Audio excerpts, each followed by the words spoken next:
Boa tarde, seja bem-vindo ao Janela de Justiça. Este programa que tem como foco os direitos humanos, a cidadania e o desenvolvimento de Moçambique. Passam aqui os principais casos de direitos humanos que são noticiados no CDD através do Boletim de Direitos Humanos da Política Moçambicana e não só. E hoje partilhamos o Boletim de Direitos Humanos que nos chega a partir do norte de Moçambique. Uma denúncia feita, uma comunicação feita, um alerta feita através de Cabo Delgado, através, sim, do distrito de Anquabe. E teremos aqui um dos correspondentes do Centro para a Democracia e Direitos Humanos em Cabo Delgado, Abdul Tavares, que é o representante do Centro para a Democracia e Direitos Humanos daquela província, que vai nos atualizar um pouco sobre o extremismo violento. Mas o que se noticia a partir de hoje é a violência extrema em expansão, a erosão da confiança entre a comunidade e as forças de segurança. Temos um alerta aqui do recente caso de morte do comandante da força local em um meteoro Anquabe. Este episódio que começou com uma disputa local e terminou como um ato de violência coletiva. Cumprimento a partir de já Abdul Tavares, que nos responde a partir de Cabo Delgado, vai nos trazer incidências e analisar este caso, ele que está lá de perto. Abdul, muito boa tarde. Como é que a comunidade está atualmente, a região de Anquabe, está a interpretar este incidente em Metoro? Como é que está tudo aqui? Vamos passar alguns vídeos depois. São sensíveis, mas vamos passar deste ambiente de confronto. Abdul, como é que chegou ao CDD aí em Cabo Delgado esta informação? E este caso revela a falta de confiança entre as forças policiais e também a comunidade. Como é que está a relação aí, Abdul, da comunidade e as forças policiais?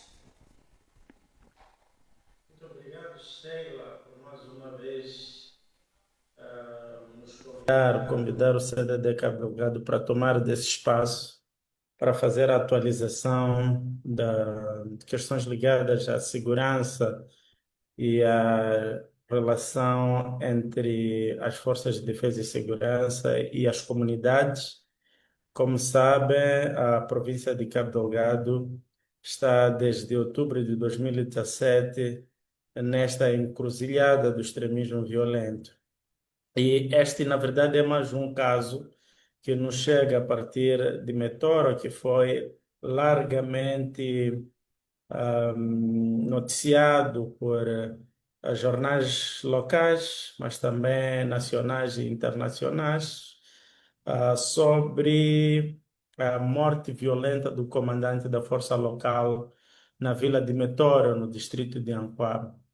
É, como bem dizias, este cenário, na verdade, representa esta falta ou ruptura de confiança entre as forças de defesa e segurança e as populações. Não é um caso ah, isolado neste sentido de que esta confiança é notada apenas por este caso, porque tivemos vários outros casos em várias outras zonas onde houve confronto entre as forças de defesa e segurança, ou pelo menos queixas por parte da população de violação de direitos humanos por parte das forças de defesa e segurança. Nós também tivemos um incidente no distrito de Mocimboa da Praia, onde os populares, a população local, dizia que não queria as forças de defesa e segurança nacionais e que preferia a Ruanda porque as forças de defesa nacionais estavam envolvidas em violações de direitos humanos. Então, para dizer que não é exatamente um caso novo, mas para o caso concreto de Metoro e Anquabe, é o primeiro caso desta natureza que nos chega e não deixa de ser preocupante porque envolve violação grosseira de direitos humanos. Independentemente daquilo que tenha acontecido, Nada justifica o uso da força e, principalmente, a forma como este episódio aconteceu. Sobretudo, como bem dizias, para se olharmos para aquilo que demonstram os vídeos que o CDD teve acesso. Como o CDD interpreta o lixamento do comandante da Força Local de Metória, Unquab, e que informações preliminares teve? Como é que explica a incapacidade da polícia de intervir? Não é a primeira ação e geralmente a polícia parece que está de pé de igualdade com a população, não tem mecanismos de intervir nestas situações, nestes confrontos. Geralmente se chega até o fim da violência, até o extremo, que é a perda de vidas. Como é que olha para tudo isto?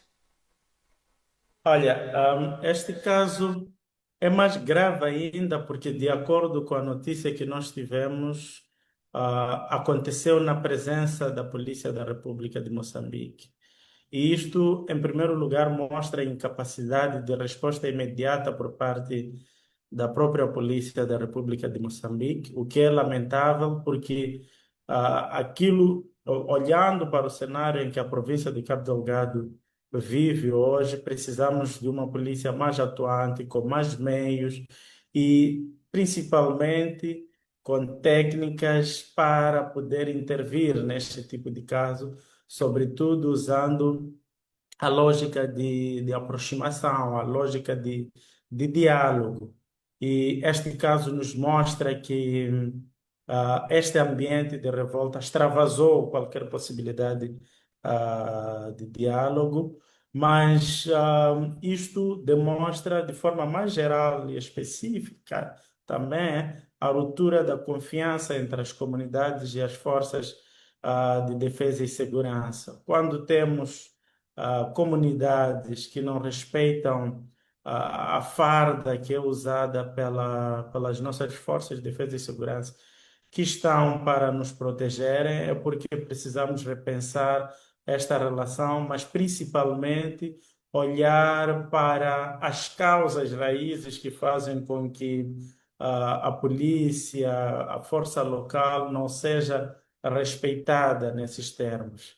E, particularmente para este caso, envolveu, daquilo que nos chegou, questões fora do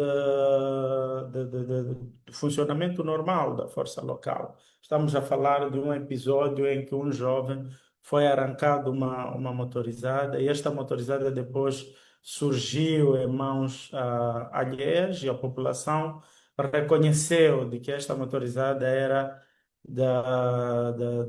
do jovem que havia sido arrancado injustamente, pelo menos daquilo que nos chega, e eles quiseram procurar ah, mecanismos de aproximação com a força local para perceber como é que esta motorizada chegou nas mãos da pessoa que estava com a posse. E, infelizmente, as coisas saíram do controle e chegaram a este nível que é extremamente lamentável. O CDD, como uma organização de direitos humanos que defende os direitos humanos e defende o diálogo, a aproximação das pessoas, do convívio pacífico entre as comunidades e as instituições.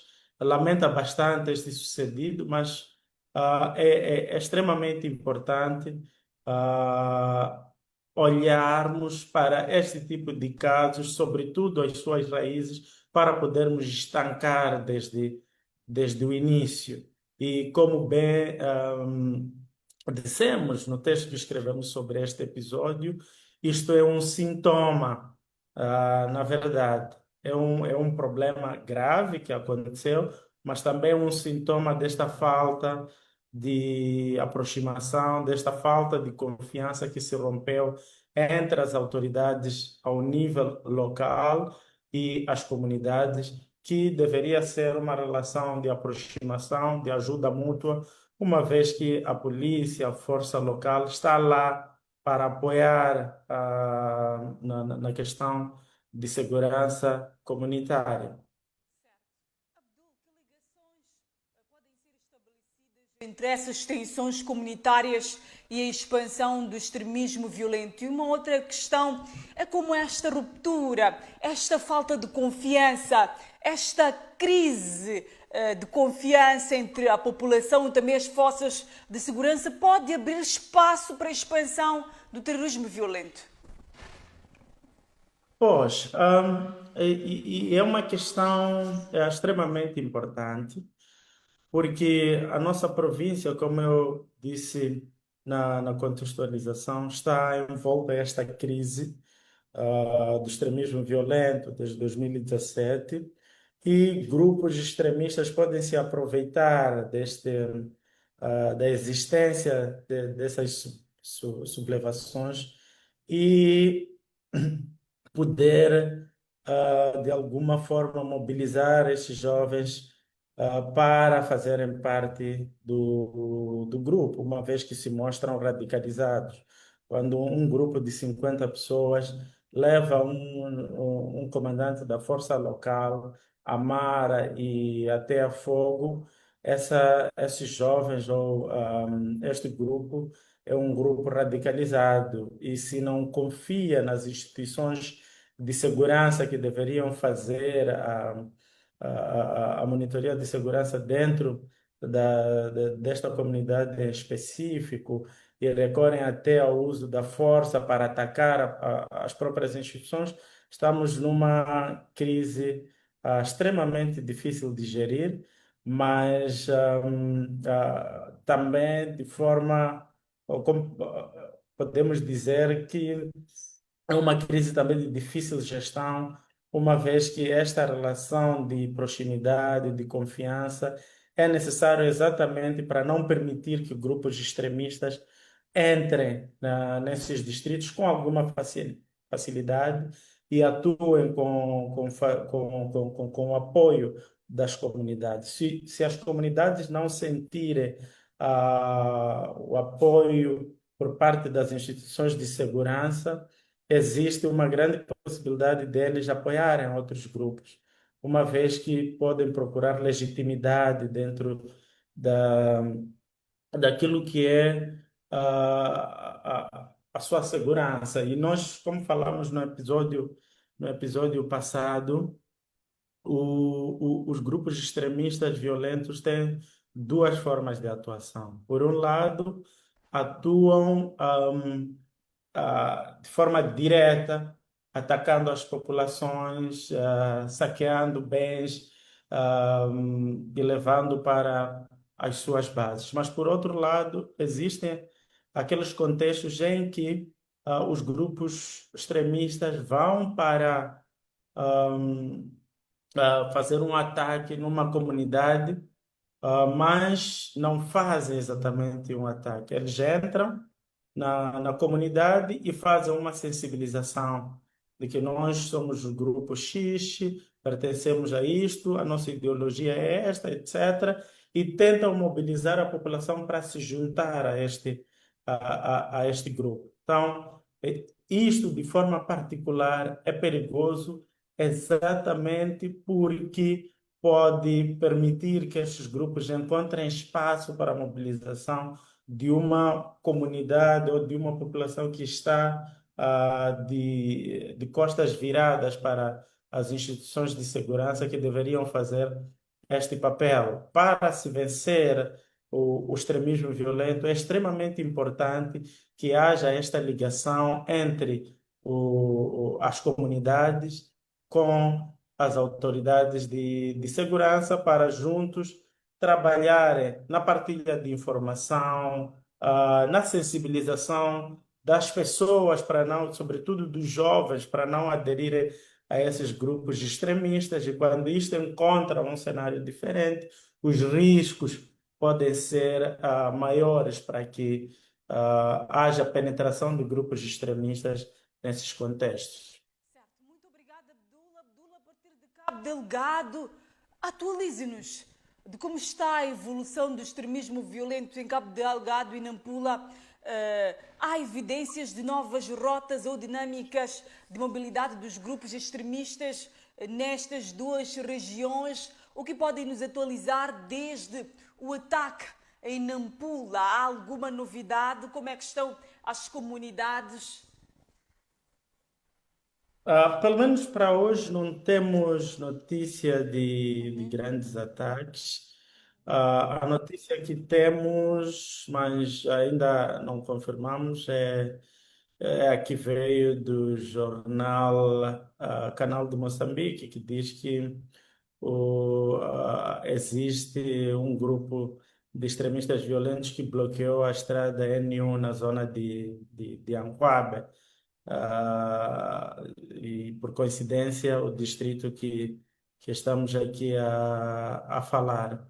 Mas, em termos gerais, ainda continuam desafios ah, na questão da ajuda humanitária para os deslocados internos, sobretudo dos ataques recentes nos distritos de Nampula, embora tenha havido intervenção por parte do governo provincial, um, a tentar mostrar de que as condições de segurança estavam a ser criadas para o retorno seguro da população, sobretudo para o distrito de Memba e Herade.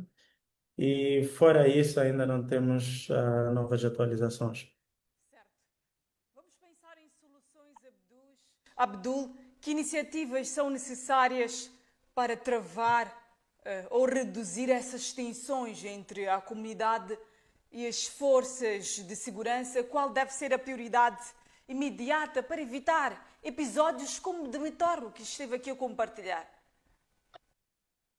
Pois, a primeira medida é sempre procurar aproximar as autoridades do distrito com as comunidades. É necessário diálogo. Na verdade, esta é a medida principal. Sem diálogo, infelizmente, não haverá espaço para a pacificação. É importante que as autoridades percebam de que é extremamente urgente sentar com as comunidades, mostrar qual é a importância de termos as autoridades de segurança a trabalharem plenamente dentro desses distritos, sobretudo num contexto desta ameaça do extremismo violento. Mas, por outro lado, temos também de fazer um trabalho extremamente sério, sobretudo com as autoridades também de segurança, para evitarem violar direitos humanos das comunidades.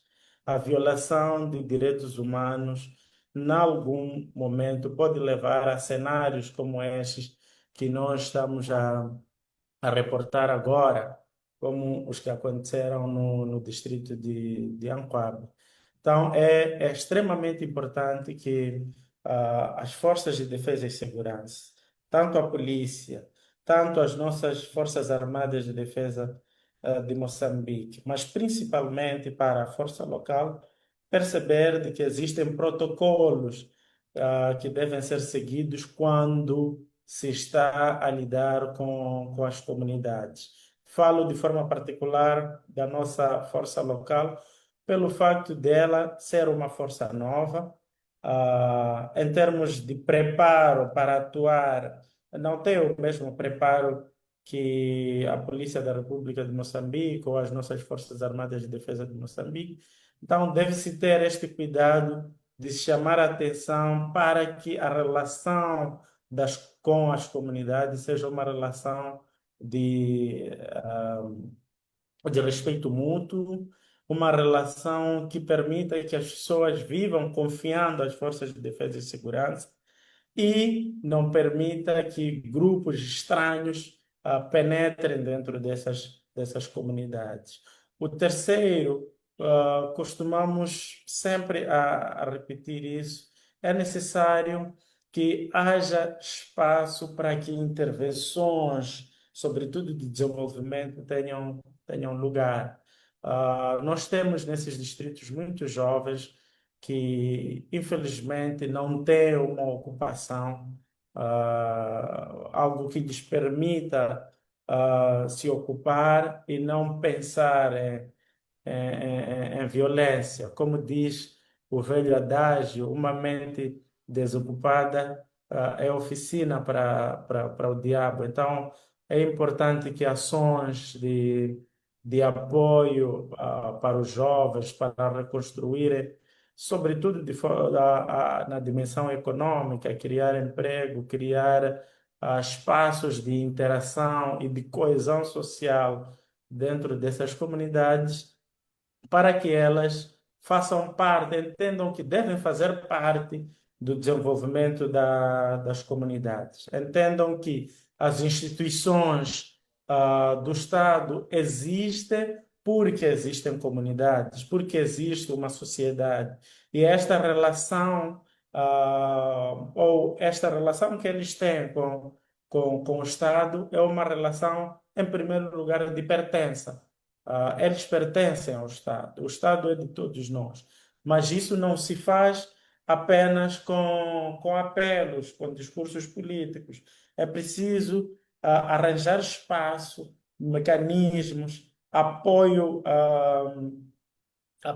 para estes jovens, por formas a que eles realmente se sintam parte deste processo. E se sentir parte significa, em primeiro lugar, que eles sejam parte das soluções, parte das políticas públicas, eles se sintam que sejam envolvidos não apenas nesta dimensão de desenvolvimento, de políticas públicas, de projetos, etc., mas, acima de tudo, também se faça perceber de que esses jovens precisam também fazer a segurança da sua comunidade. Não existe maior segurança do que quando as comunidades, quando a população se sente parte das comunidades, se sente parte do Estado. E esta relação não deve ser cosmética, deve ser uma relação como podemos dizer, é uma relação em que os jovens ganham, mas também o Estado ganha e a sociedade acaba funcionando de forma coesa, a sociedade acaba funcionando com a paz que é necessária para os jovens, o Estado, etc., construírem o desenvolvimento para os distritos, para a província de Cabo Delgado, para Moçambique. Certo. Muito obrigada, Abdul Tavares, a partir de Cabo Delgado. Muito obrigada pelas suas contribuições. Este tema realmente exige atenção, diálogo e, sobretudo, uma resposta coletiva. Vamos agora passar às imagens que são sensíveis, mas é o que aconteceu. Aconteceu, sim, recentemente em Cabo Delgado. Vou pedir ao meu colega para passar aí as imagens, o vídeo chocante, mas também o boletim depois de seguida de direitos humanos que foi publicado a partir de Cabo Delgado. Esta informação chega até nós. Morte do comandante da Força Local de Metoro e Inquabo. Um sinal de erosão da confiança e agravamento da insegurança no norte de Moçambique.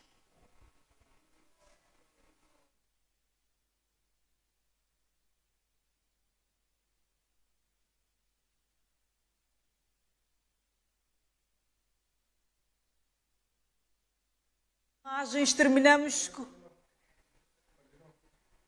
Passaram assim essas imagens sensíveis, terminamos com o programa Janela de Justiça de hoje, mas já sabe que aqui passam todas as situações de violações de direitos humanos. Se você também tem denúncias, pode chegar aqui aos escritórios do CDD. Esta janela é um espaço criado para si, para que você denuncie, porque você já sabe, é que o CDD está comprometido com a efetivação da democracia, justiça e direitos humanos em Moçambique. Eu sou Sheila Wilson e sempre um prazer trabalhar para você e até amanhã.